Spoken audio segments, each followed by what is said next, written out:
Students, मेरे पास बहुत सारे गार्जियन और बच्चे जस्ट अभी 10th का एग्ज़ाम जो कैंसिल हुआ उसके बाद ये इंक्वायरी करने आए कि सर कौन सा इंस्टीट्यूशन बढ़िया होगा, एक अच्छे इंस्टीट्यूशन में क्या क्या चीज़ें होनी चाहिए उसके बारे में जानकारी लेने के लिए आए।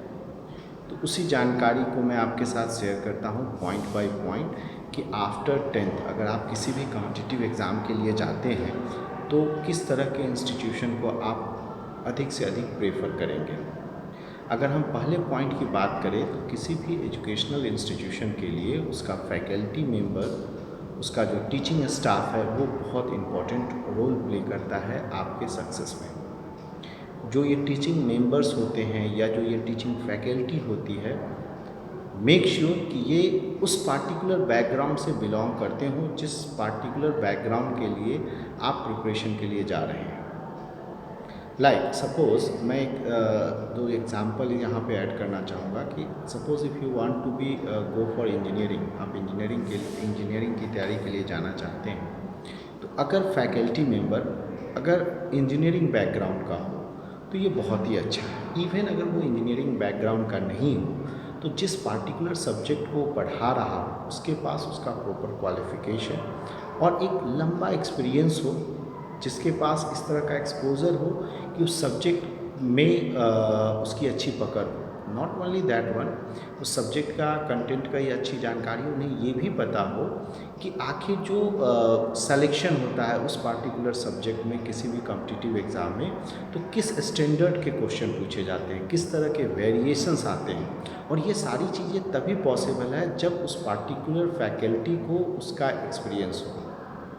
सो मेक श्योर कि जब आप कोई पार्टिकुलर इंस्टीट्यूशन ज्वाइन करते हैं तो टीचिंग फैकल्टी के बारे में ज़रूर इंक्वायरी करें और इंक्वायरी में ये ज़रूर देखें कि ये उस पार्टिकुलर फील्ड का एक्सपीरियंस्ड पर्सन है या नहीं, या उस फील्ड से वो जुड़े हुए हैं या नहीं।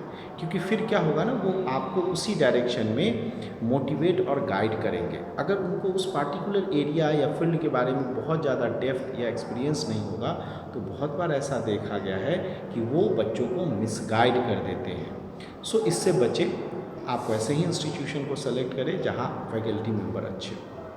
कम टू द सेकेंड पॉइंट आती है study material like a book. एक अच्छा बुक जो होता है वो हमेशा सक्सेस आपको दिलाता है, क्योंकि उसके अंदर जो कंटेंट होते हैं, उसके अंदर जो क्वेश्चंस होते हैं, जो उसके अंदर फॉर्मेशन और कह सकते हैं डिफ़िकल्टी लेवल जो इस क्वेश्चंस का डिसाइड होता है वो कुछ इस तरह से होता है कि हर एक क्वेश्चन आपको मोटिवेट करता है अगले क्वेश्चन के लिए। अभी क्या हो रहा है, बहुत सारे इंस्टीट्यूशन हैं लोकल स्तर पे या बाहर भी जो कॉपी पेस्ट करते हैं। Copy paste in the sense कि कुछ यहाँ से क्वेश्चन लिया, कुछ वहाँ से लिया और करके अपना एक स्टडी मटेरियल बनाते हैं। तो इसमें प्रॉब्लम क्या होती है कि पहला नंबर तो वो डिफ़िकल्टी लेवल डिसाइड नहीं होता। ऑल ऑफ सडन आपको बहुत सारे डिफ़िकल्ट क्वेश्चन आ जाएंगे, ऑल ऑफ सडन हो सकता है बहुत सारे ईजी क्वेश्चन आ जाए। दूसरी चीज़ें क्या होती है कि जब वो यहाँ वहाँ से क्वेश्चन कलेक्ट करते हैं तो उनके जो फैकल्टी मेंबर होते हैं वो खुद ही मिसगाइडेड होते हैं कि आखिर किस लेवल से बच्चे को किस तरह से आगे बढ़ाया जाए। बट इंडिया में बहुत सारे ऐसे अच्छे इंस्टीट्यूशन हैं जिनके पास पूरी रिसर्च टीम है और उस पार्टिकुलर फील्ड से रिलेटेड उन्होंने बहुत बढ़िया स्टडी मटेरियल बना के रखा है with a good difficulty level. Easy से हाई की ओर जाते हैं और उनके जो फैकल्टी मेंबर्स होते हैं उनको आपके क्लासेस में भेजने से पहले उनका प्रॉपर उसका ट्रेनिंग कराते हैं कि कैसे बच्चों को इस स्टडी मटेरियल के साथ परफेक्ट बनाया जाए। तो कहीं ना कहीं आप ये ज़रूर देखें कि जो स्टडी मटेरियल प्रोवाइड कराया जा रहा है वो किसी अच्छे इंस्टीट्यूशन के द्वारा विद अच्छे डिफ़िकल्टी लेवल के द्वारा तैयार किया गया है कि नहीं। सो स्टडी मटेरियल पे ज़रूर आप ध्यान दें। तीसरा पॉइंट होगा कहीं ना कहीं examination. Every institutions they are saying कि हम डेली एग्ज़ाम लेते हैं आफ्टर द क्लासेस। कुछ इंस्टीट्यूशन कहेंगे वीकली एग्ज़ाम लेते हैं, कुछ इंस्टीट्यूशन कहेंगे कि हम मंथली लेते हैं।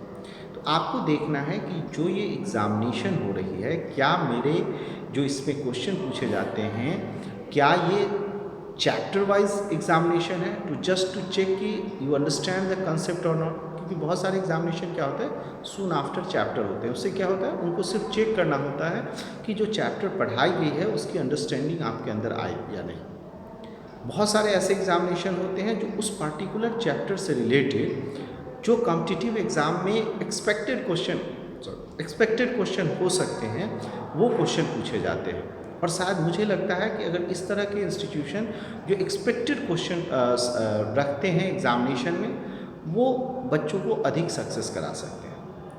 साथ में जो बच्चे 10th से क्लास 11th में जाएंगे और इंस्टीट्यूशन को ज्वाइन करते हैं, तो कहीं ना कहीं उन्हें एकेडमिक्स को भी ध्यान रखना है, कॉम्पिटिटिव के साथ साथ एकेडमिक भी। तो आपको MCQ या ऑब्जेक्टिव टाइप ऑफ क्वेश्चन को तो फोकस करना ही है, साथ में आपको सब्जेक्टिव टाइप ऑफ क्वेश्चन की तरफ भी फोकस करना है, जिससे आपका क्लास 12 या आप कह सकते हैं आपका एकेडमिक भी स्ट्रांग हो। अदरवाइज़ बहुत बार ऐसा सुना गया है कि बच्चे जो हैं वो कॉम्पिटिटिव एग्ज़ाम पास कर गए, बट जो क्वालिफाइंग मिनिमम एकेडमिक मार्क्स चाहिए या क्वालिफिकेशन चाहिए वो बच्चों का पूरा नहीं हो सका। तो इसका भी आप ज़रूर ध्यान देंगे कि जो एग्ज़ामिनेशन है उसका जो क्वेश्चन है, जिस पर्पस से आपने उस इंस्टीट्यूशन को ज्वाइन किया है, उस पर्पस और उस स्टैंडर्ड के question. Come to the point number 4, remedial classes. Remedial classes मतलब वैसा क्लासेस जैसे कोई पार्टिकुलर टॉपिक या कंटेंट अगर आपका छूट गया हो, तो आपको इंस्टीट्यूशन ये फैसिलिटी दे कि आप एक्स्ट्रा क्लासेस के द्वारा या अलग से क्लासेस के द्वारा उसको मैनेज कर सकें। बट बहुत सारे ऐसे इंस्टीट्यूशन हैं जो रेमेडियल क्लासेस के तो प्रॉमिस करते हैं, बट उस सेम फैकल्टी के साथ नहीं। सेम फैकल्टी मीन्स अगर कोई फैकल्टी आपको कोई पार्टिकुलर कंटेंट पढ़ाती है और आपको कोई प्रॉब्लम होता है, तो कोई दूसरे नए फैकल्टी के थ्रू उसको सॉल्व कराती है। बट मुझे लगता है वैसे इंस्टीट्यूशन अधिक बेहतर होंगे जो सेम फैकल्टी का यूज़ करते हैं रेमेडियल क्लासेस के लिए। अच्छा, ये रेमेडियल क्लासेस ज़रूरी क्यों पड़ती है कि जब आप नए नए कोचिंग में ज्वाइन करते हैं, इवन आप ड्यूरिंग द स्टडी ऑल्सो, बहुत बार होता है कभी हेल्थ इशू हो जाएगी, कभी लॉस ऑफ कंसंट्रेशन हो जाएगा, कभी फैमिली फंक्शन हो जाती है, तो हमारे बहुत सारे क्लासेस छूट जाते हैं, या क्लासेस जो हम करते हैं वो समझ नहीं पाते due to the poor health condition और द मेंटल कंडीशंस, कि हम चीज़ों को नहीं समझ पाते हैं।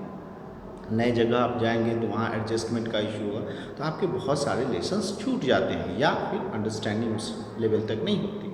इसलिए रेमेडियल क्लासेस का बहुत बड़ा रोल प्ले करते हैं। सो स्पेशली जब आप रेमेडियल क्लासेस लेंगे तो मेक श्योर अगर वो सेम फैकल्टी होती है तो ये बहुत अच्छी बात है। तो ये 4-5 पॉइंट आप ध्यान में रखेंगे किसी भी इंस्टीट्यूशन को सेलेक्ट करने में। मेरे तरफ से अगर आप पूछेंगे कि क्या और स्पेशल सजेशन हो सकता है, तो मेरे पास 3 स्पेशल सजेशन, मैं आपको 3 स्पेशल सजेशन देना चाहूँगा। द फर्स्ट थिंग, जब आप किसी पार्टिकुलर कॉम्पिटिटिव एग्ज़ाम के लिए जा रहे हैं तो अवॉइड सेल्फ कुकिंग। अगर संभव हो सके तो सेल्फ कुकिंग को आप अवॉइड करिए, बिकॉज सेल्फ कुकिंग में आपका बहुत सारा टाइम स्पेंड हो जाएगा। नॉट ओनली दैट वन, आप जल्दबाजी में सेल्फ कुकिंग करेंगे तो बहुत सारे फूड आप ऐसे कुक करेंगे जिसका न्यूट्रिशियस वैल्यू या फिर हो सकता है आप वो लेवल मेंटेन न कर पाए फूडिंग के। बहुत बार मैंने देखा है कि बच्चे थोड़ा लेजीनेस दिखाते हैं, जहाँ से उनका क्या होता है फूडिंग हैबिट गड़बड़ हो जाती है, उनको क्वालिटी फूड नहीं मिल पाती। सो हो सके, संभव हो सके तो बिल्कुल ही अवॉइड करिए सेल्फ कुकिंग। बात करते हैं